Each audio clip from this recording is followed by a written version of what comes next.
प्रेमचंद का प्रयोजन अर्थात साहित्य का उद्देश्य।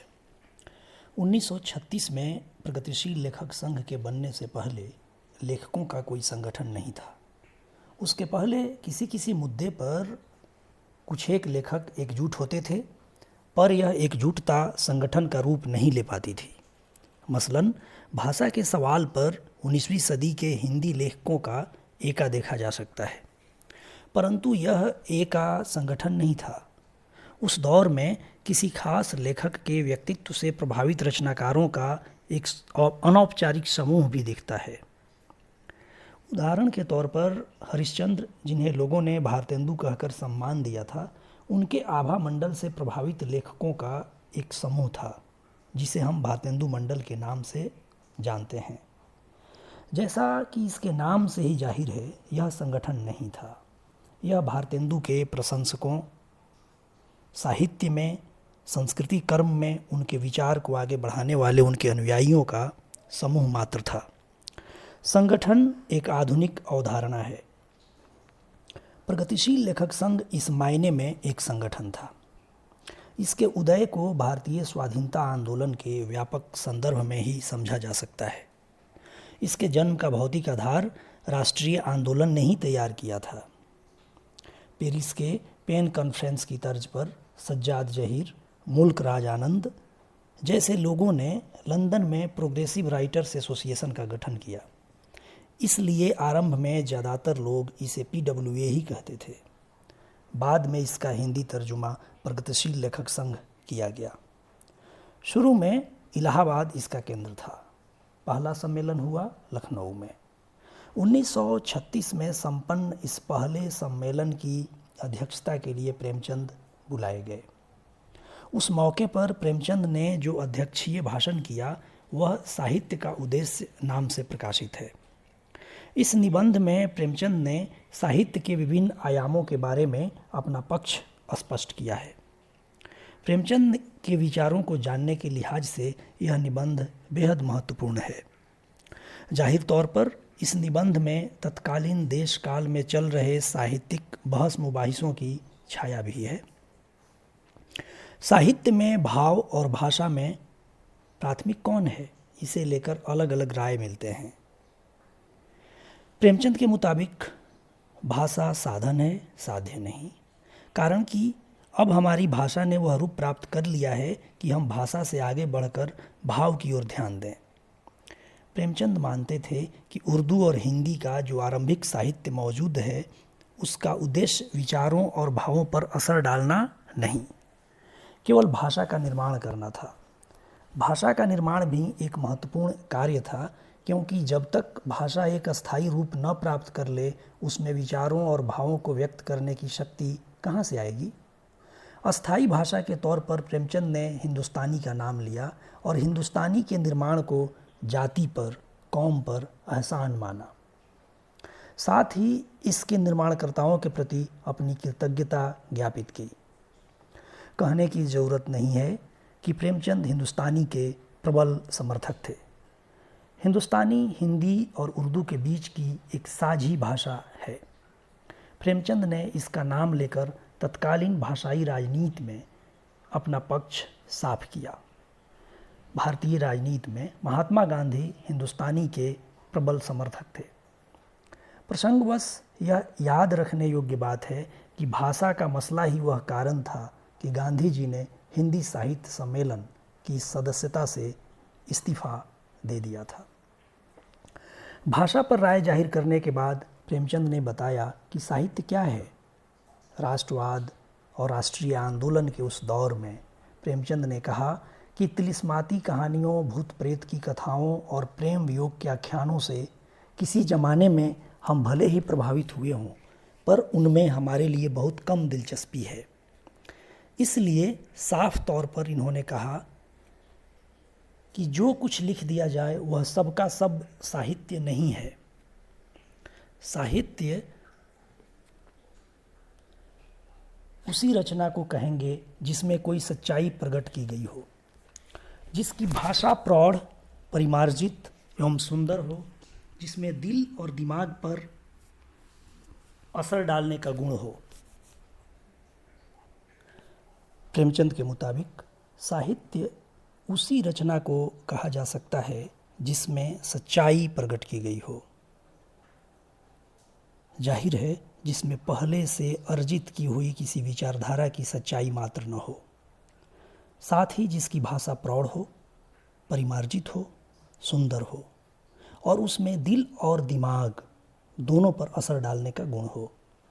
प्रेमचंद ने यहाँ दिल के साथ दिमाग का भी प्रयोग किया है, यह मानीखेज है।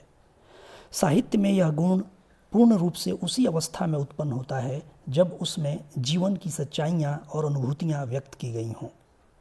यानी अगर किसी रचना में जीवन की सच्चाइयाँ और अनुभूतियाँ व्यक्त नहीं हो तो उसे साहित्य की श्रेणी में नहीं रखेंगे। बकौल प्रेमचंद साहित्य की सर्वोत्तम परिभाषा जीवन की आलोचना है, चाहे वह निबंध के रूप में हो, चाहे कहानियों के या काव्य के। उसे हमारे जीवन की आलोचना और व्याख्या करनी ही चाहिए। प्रेमचंद ने कहा कि साहित्य में हमने जिस युग को अभी पार किया है उसे जीवन से कोई मतलब न था। हमारे साहित्यकार कल्पना की एक सृष्टि खड़ी करके उसमें मनमाने तिलस्म बांधा करते थे। कहीं फिसाना अजायब की दास्तान थी, कहीं बोस्तान ख्याल की और कहीं चंद्रकांता संतति की। इन आख्यानों का उद्देश्य केवल मनोरंजन था और हमारे अद्भुत प्रेम रस की तृप्ति। साहित्य का जीवन से कोई लगाव है, यह कल्पनातीत बात थी। कहानी कहानी है, जीवन जीवन, दोनों परस्पर विरोधी वस्तुएं समझी जाती थी। कथा साहित्य के हालात बताने के बाद प्रेमचंद ने कविता के बारे में अपनी राय जाहिर की। क्या हिंदी और क्या उर्दू, कविता में दोनों की एक ही हालत थी। कवियों पर व्यक्तिवाद का रंग चढ़ा हुआ था। इन कविताओं में अभिव्यक्त प्रेम का आदर्श वासनाओं को तृप्त करना था और सौंदर्य का आँखों को। इन्हीं श्रृंगारिक भावों को प्रकट करने में कवि मंडली अपनी प्रतिभा और कल्पना के चमत्कार दिखाया करती थी। उस समय साहित्य और काव्य के विषय में जो लोक रुचि थी उसके प्रभाव से अलिप्त रहना सहज न था। सराहना और कद्रदानी की हवस तो हर एक को होती है। कवियों के लिए उनकी रचना ही जीविका का साधन थी और कविता की कद्रदानी रईसों और अमीरों के सिवाय और कौन कर सकता है। हमारे कवियों को साधारण जीवन का सामना करने और उसकी सच्चाइयों से प्रभावित होने के या तो अवसर ही थे या हर छोटे बड़े पर कुछ ऐसी मानसिक गिरावट छाई हुई थी कि मानसिक और बौद्धिक जीवन रह ही न गया था। प्रेमचंद ने पूरी साफगोई से कहा कि काव्य और साहित्य का उद्देश्य हमारी अनुभूतियों की तीव्रता को बढ़ाना है, पर मनुष्य का जीवन केवल स्त्री पुरुष प्रेम का जीवन नहीं है।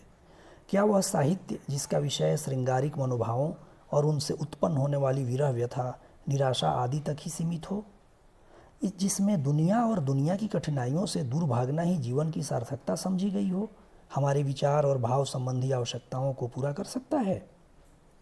प्रेमचंद ने अपनी इस आलोचना का कारण बताते हुए कहा कि श्रृंगारिक मनोभाव मानव जीवन का एक अंग मात्र है और जिस साहित्य का अधिकांश इसी से संबंध रखता हो वह उस जाति और उस युग के लिए गर्व करने की वस्तु नहीं हो सकता और न उसकी सुरुचि का ही प्रमाण हो सकता है। प्रेमचंद बदलते समय को बारीकी से देख रहे थे, इसलिए उन्होंने महसूस किया कि हमारी साहित्यिक रुचि बड़ी तेजी से बदल रही है।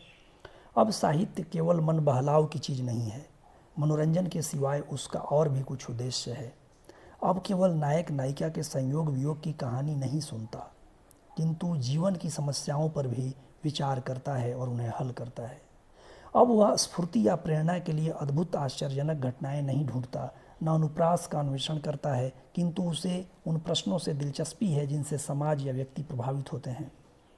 उसकी उत्कृष्टता की वर्तमान कसौटी अनुभूति की वह तीव्रता है जिससे वह हमारे भावों और विचारों में गति पैदा करता है।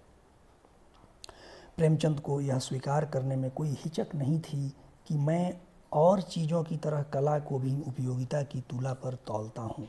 निस्संदेह कला का उद्देश्य सौंदर्य वृत्ति की पुष्टि करना है और वह हमारे लिए आध्यात्मिक आनंद की कुंजी है, पर ऐसा कोई रुचिगत मानसिक या आध्यात्मिक आनंद नहीं जो अपनी उपयोगिता का पहलू न रखता हो।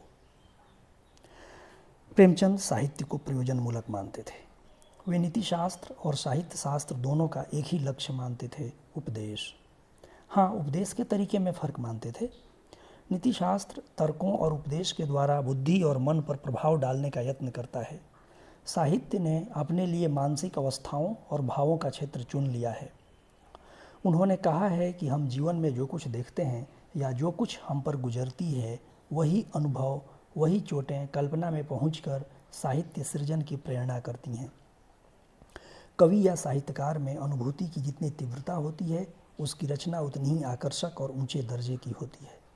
जिस साहित्य से हमारी सुरुचि न जागे, आध्यात्मिक और मानसिक तृप्ति न मिले, हम में शक्ति और गति न पैदा हो, हमारा सौंदर्य प्रेम न जागृत हो, जो हम में सच्चा संकल्प और कठिनाइयों पर विजय पाने की सच्ची दृढ़ता न उत्पन्न करे, वह आज हमारे लिए बेकार है, वह साहित्य कहाने का अधिकारी नहीं।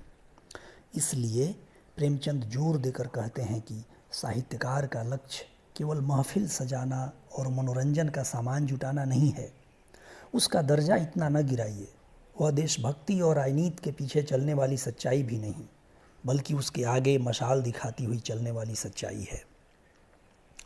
प्रेमचंद मानते थे कि जो भी दलित है, पीड़ित है, वंचित है, चाहे वह व्यक्ति हो या समूह, उसकी हिमायत और वकालत करना साहित्यकार का फर्ज है। समाज में जो कुछ असुंदर है, अभद्र है, मनुष्यता से रहित है, वह साहित्यकार के लिए असह्य हो जाता है। उस पर वह शब्दों और भावों की सारी शक्ति से वार करता है। प्रेमचंद का यह नज़रिया पहले से चले आ रहे साहित्यिक मानदंडों से मेल नहीं खाता। सौंदर्य के पारंपरिक रूप के बरक्स प्रेमचंद ने नया प्रस्ताव पेश किया।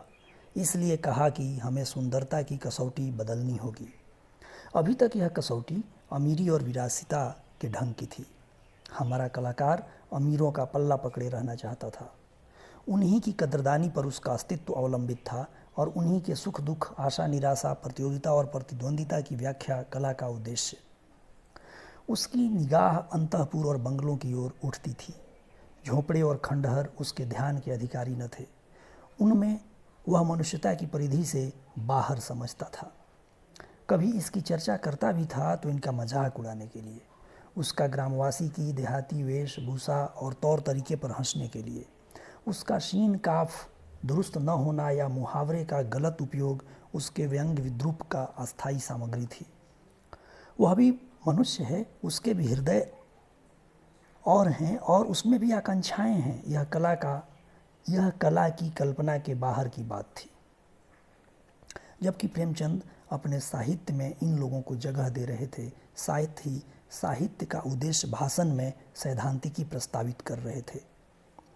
कहना होगा कि प्रेमचंद अपनी कहानियों, अपने उपन्यास के जरिए अपने इन्हीं सैद्धांतिकियों को अमली जामा पहना रहे थे। साहित्य का जो उन्होंने मानदंड इस सैद्धांतिकी में प्रस्तावित किया था, उसको व्यवहारिक धरातल पर उतार रहे थे। बहरहाल प्रेमचंद साहित्यकार को स्वभावतः प्रगतिशील मान रहे थे। इसलिए प्रगतिशील लेखक संघ नाम ठीक नहीं मानते थे। उन्होंने भाषण में कहा कि प्रगतिशील लेखक संघ नाम ही मेरे विचार से गलत है। साहित्यकार या कलाकार स्वभावतः प्रगतिशील होता है।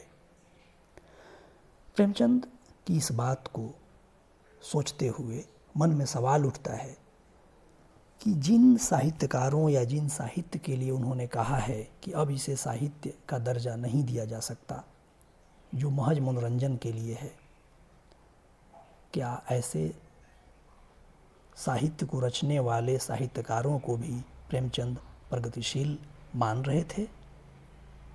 शुक्रिया।